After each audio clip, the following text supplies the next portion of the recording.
And what an extraordinary day it's been in the national capital. The political crisis that has become known as utegate has blown up in all directions.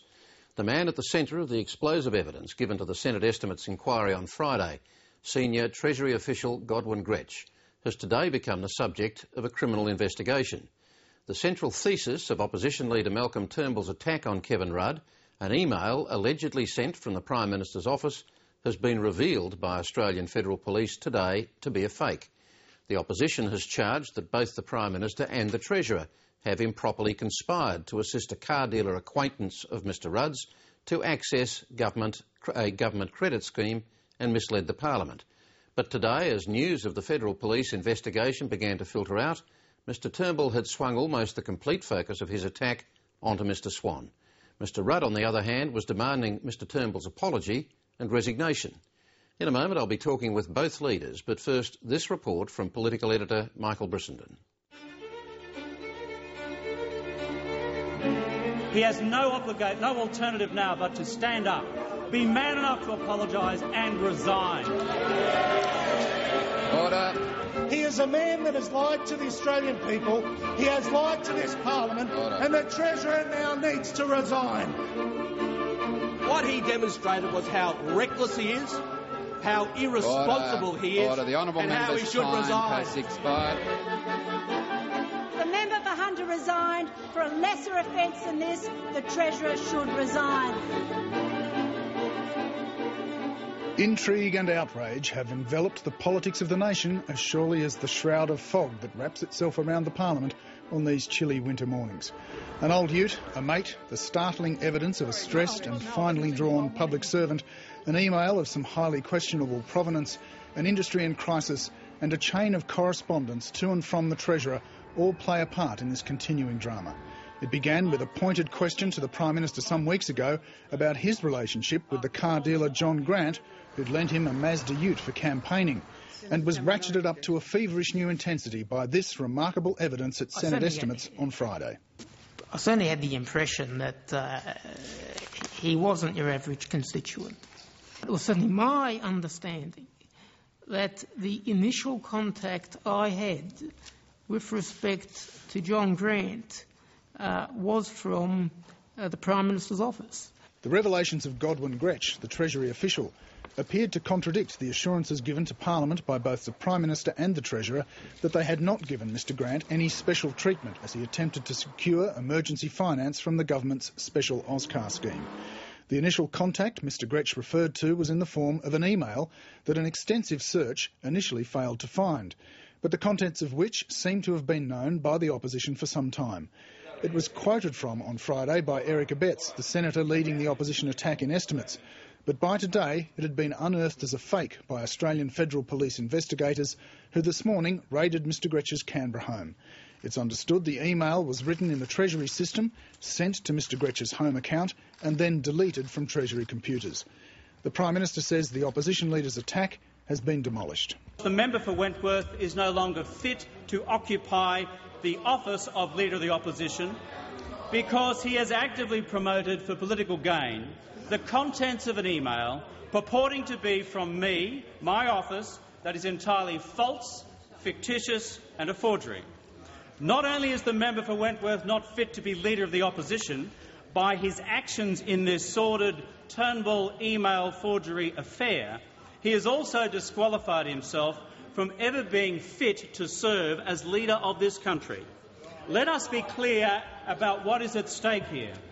This fraudulent email is the entire rock upon which the Leader of the Opposition has constructed his case against me, the Treasurer and the Government.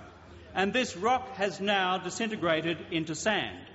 Well, not entirely. The fake email does take the heat off the Prime Minister, that much is true.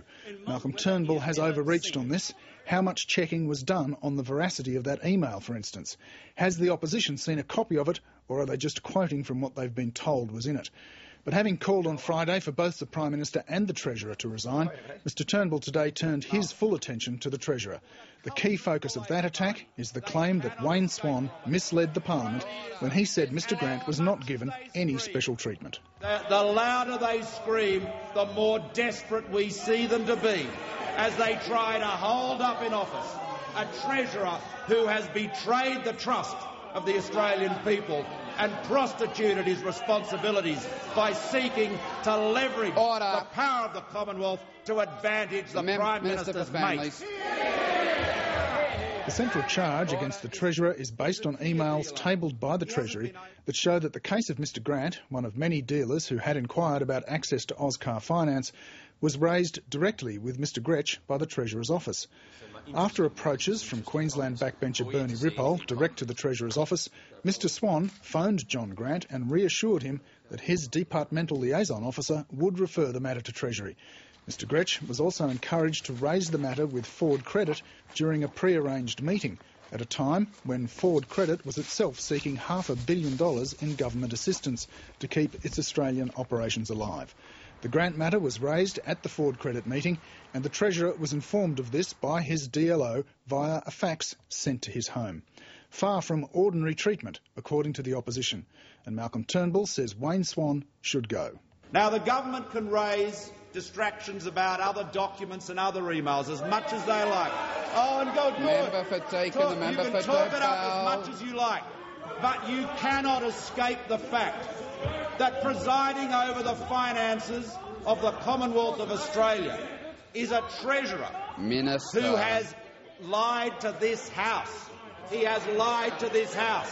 He said he had no idea of the progress of Mr Grant's application. He said he was treated like everybody else. There was nobody else treated like this. Nothing I have done and nothing that has been said by them or anybody else contradicts anything that I have said to the people of Australia in this parliament. And I stand by those statements 100%, Mr Speaker.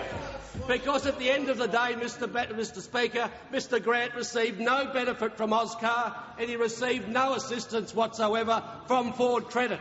Mr Swan says he dealt with other members' concerns for car dealers in their electorates as well. The member for Riverina, Kay Hull, passed on one, and that too was dealt with promptly by his office and forwarded to Godwin Gretsch. His defence was also helped this morning by the intervention of Michael Delaney, the head of the Motor Traders Association. And he had this to say: the treatment that Mr Grant, a member of mine, got was no different from the treatment all of my other members got on my intervention on their behalf to Mr Gretsch. No different.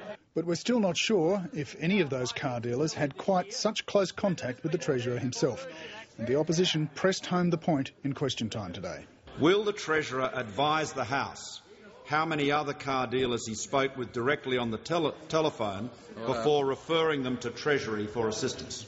So we don't quite know the answer to that one. There are obviously still some questions the Treasurer is under pressure to answer, and there'll be plenty more of them this week for sure. But the opposition leader is also now looking damaged after basing such a fierce attack on the Prime Minister on emails that have turned out to be fake. As for the other player in this, the Treasury official Godwin Gretsch, it seems the federal police are now asking him plenty of questions as well. Political editor Michael Brissenden.